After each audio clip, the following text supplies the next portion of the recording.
اللهم صل على سيدنا محمد يا رب صل وسلم دائما ابدا على حبيبك. تو دل میں عجب ختم ہو جائے, بس بات کو سمیٹ رہا ہوں, خود پسندی, میں بس ہر وقت آدمی کیا کرتا رہے, میں ہوں, لوگوں سے تعریفیں سنتا رہے اپنی بیٹھ کے.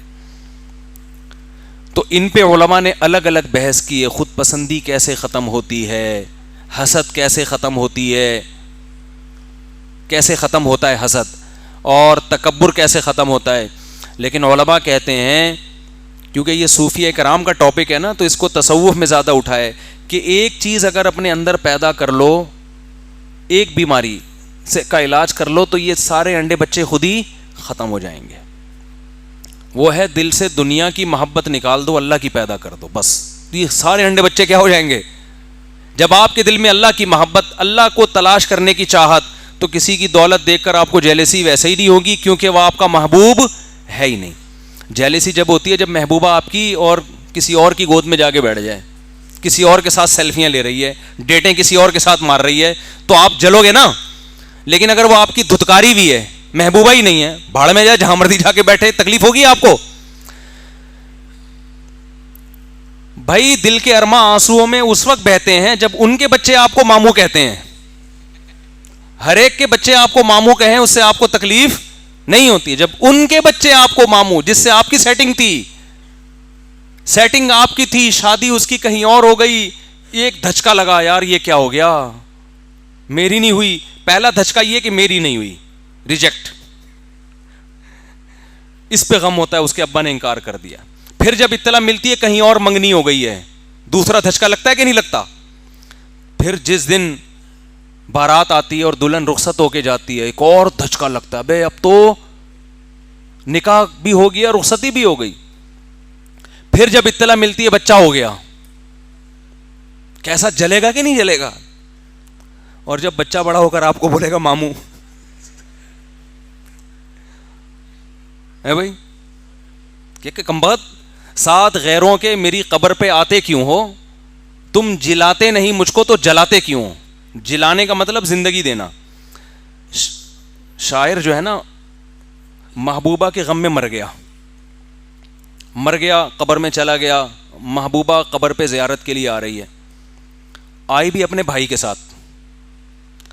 تو وہ کہتا ہے کمبخت تو مجھے زندگی نہیں دے سکتی, جلا نہیں سکتی, تو کسی اور کے ساتھ آ کے تپا کیوں رہی ہے مجھے تو.